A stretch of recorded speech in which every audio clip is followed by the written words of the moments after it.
Здравствуйте, на телеканале «Новый век». Программа «Вызов 112». В студии Сергей Хайдаров. И сегодня мы расскажем, как поспешный поворот стал причиной аварии на улице Минская. Он ехал со стороны проспекта Победы и сворачивал. Эволюция обмана. Вот тут пропадает цепочка движения денег. Во что трансформируются классические финансовые пирамиды. А также наплыв желающих обменять права. Они уже приходят с готовым медицинским заключением, с оплаченной государственной пошлиной. И надо ли будет сдавать экзамены, если срок действия водительского удостоверения подошел к концу? Это и не только прямо сейчас. Поспешный поворот стал причиной аварии на улице Минская. Там минувшим вечером столкнулись Hyundai Solaris и Toyota RAV4. По предварительной версии, водитель кроссовера, пытаясь повернуть налево на заправку, не пропустил встречный транспортный поток. Как итог, корейская иномарка после столкновения с внедорожником вылетела с дороги и пробила металлические ограждения. Анна Городнова продолжит. Высокая скорость на этом участке дороги – большая редкость. При приближении к светофору большинство водителей предпочитают не форсировать события и нажимают на педаль тормоза. Вероятно, так поступил и владелец Hyundai Solaris. Но он не рассчитывал, что путь ему переградит внедорожник. Удар получился достаточно сильным. После удара легковушка пробила металлические ограждения. Как так произошло, рассказал друг водителя корейского автомобиля. Он ехал со стороны, получается, проспект Победы и сворачивал на заправку Лукойл. Вот отсюда Toyota заворачивал, а Solaris прямо. Да. Водитель Toyota придерживался той же версии. Мужчина рассказал, почему не пропустил встречный транспорт. Получается, его не увидел, да? То есть вы виноват признаете, да? В результате аварии никто не пострадал. С высокой вероятностью водителю Toyota придется не только восстанавливать собственные автомобили из своего кармана, но и оплатить расходы за разрушенные конструкции. Анна Городнова, Айрат Назипов, Азат Самигуллин. Вызов 112.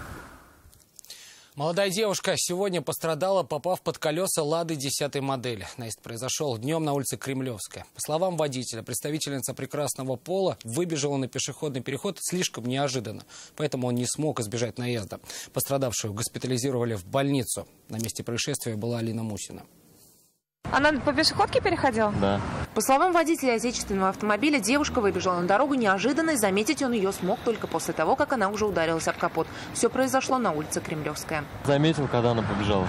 Несмотря на то, что все произошло на пешеходном переходе, избежать наезда на девушку молодой человек не смог. Рассказывает, что расстояние до пешехода было слишком маленьким для остановки. К тому же он уже был близок к зебре. В результате пешехода госпитализировали в больницу. Степень вины водителя будет известна после постановки точного диагноза пострадавшей. Алина Мусина, Нафиса Минязова, Рамзель Гарипов. Вызов 112. 60-летний мужчина пострадал в результате пожара на улице Восстания. По предварительной версии, огонь вспыхнул в производственном помещении в цехе по изготовлению бумаги. Спасатели справились с пламенем спустя 9 минут с момента вызова. В результате инцидента пострадавший мужчина был госпитализирован и доставлен в РКБ с ожогами лица, рук и шеи. Сейчас пожарные дознаватели выясняют причины произошедшего. 3700 пострадавших вкладчиков и ущерб на 1,5 миллиарда рублей. Полицейские Казани подвели итоги борьбы с финансовыми пирамидами за этот год. Констатируют, открытые офисы и официальные документы уходят в прошлое. На очереди новые виды мошенничества. Как теперь обманывают вкладчиков и что предпринимают сотрудники экономической безопасности? Ответы на эти вопросы в репортаже Алии Хайрудиновой. У Бориса шалят нервы, ведь у него кредит в евро. А у Анатолия все в порядке. Он зарабатывает с компанией «Рост». «Рост» надежен, стабилен и прост. Финансовые пирамиды стали разрастаться в России, включая Татарстан с 90-х годов прошлого века. Всего сотрудники экономической безопасности насчитывают 3 масштабных волны обмана вкладчиков. Самая последняя была в 2014-2015 годах. Одним из крупнейших рухнувших финансовых кооперативов принято считать фирму «Рост». Тысячи россиян, вложившие крупные суммы, доверившись обещаниям огромных процентов, в какой-то момент остались ни с чем. Пузырь лопнул. Сейчас предполагаемые организаторы под следствием, а множество обманутых вкладчиков все еще надеются вернуть свои кровные. У своих организаторов есть имущество. На наши деньги они покупали вот эти все имущества, то есть дома, квартиры, автомобили премиум-класса.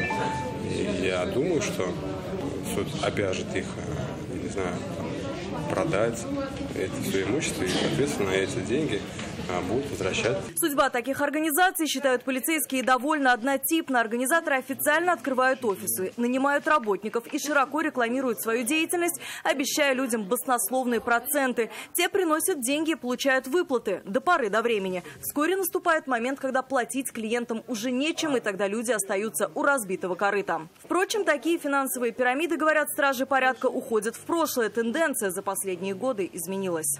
В основном сейчас уже, значит, злоумышленники стараются уйти в ту сферу, которая сложно проверяема. Это интернет, это криптовалюта, это, значит, некие там биржи иностранные. Если классические финансовые пирамиды проверить и раскрыть можно, то с подобными проектами возникают трудности. Например, сделать запрос об этой деятельности полицейским весьма проблематично, так как организаторы подобных проектов могут находиться за пределами России или не иметь юридического лица.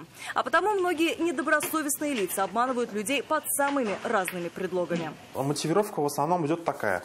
То есть ты хочешь быть участником той или иной организации, которая в интернете зарабатывает деньги. Ты мне наличку дай, а я из своих уже имеющихся в интернете денег тебе перечислю на твой логин, пароль. То есть вот тут пропадает цепочка движения денег. Вот наличку человек отдает кому-то, представителю, в основном это посредники. Она ложится в карман. Людям дают логин и пароль для входа на некий сайт. Пользователь заходит и видит лицевой счет. Каких-либо официальных документов зачастую нет. Все на честном слове. Вернет ли новоиспеченный вкладчик свои деньги – большой вопрос. Он вложил, тот нарисовал, и в итоге якобы его деньги ушли куда-то за границу через посредством различных переводов. Вот. И эти деньги, к сожалению, либо были проиграны на каких-либо торгах, либо он сумел там вытащить свои деньги. Проверить эти доводы не то, что не получается, как правило, не получается. Расписываться в собственном бессилии сотрудники экономической безопасности также не собираются. Они уже разрабатывают новые методы борьбы с современными мошенниками и усовершенствуют техническую базу. Кроме этого, есть и другие варианты.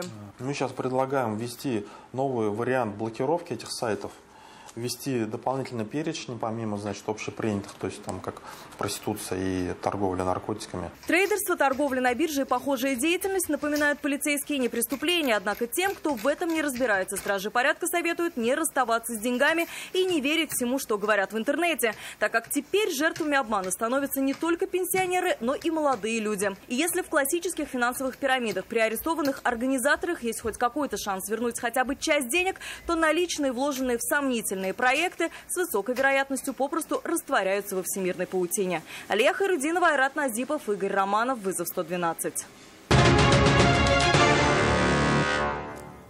Ажиотаж в госавтоинспекции. Водители, испугавшись слухов, что для плановой смены водительских удостоверений надо будет пересдавать экзамены, начали массово менять свои удостоверения. Напомним, Союз автошкол действительно предложил пересдачу теоретического экзамена при обмене прав. Автоинспекторы же напоминают, что это только желание Союза, и никаких экзаменов при завершении срока действия удостоверения сдавать не надо. Тем не менее, количество желающих заменить свои документы, в том числе и те, у которых не истек срок действия, выросло почти вдвое. Подробности у Нафисы Минязовой.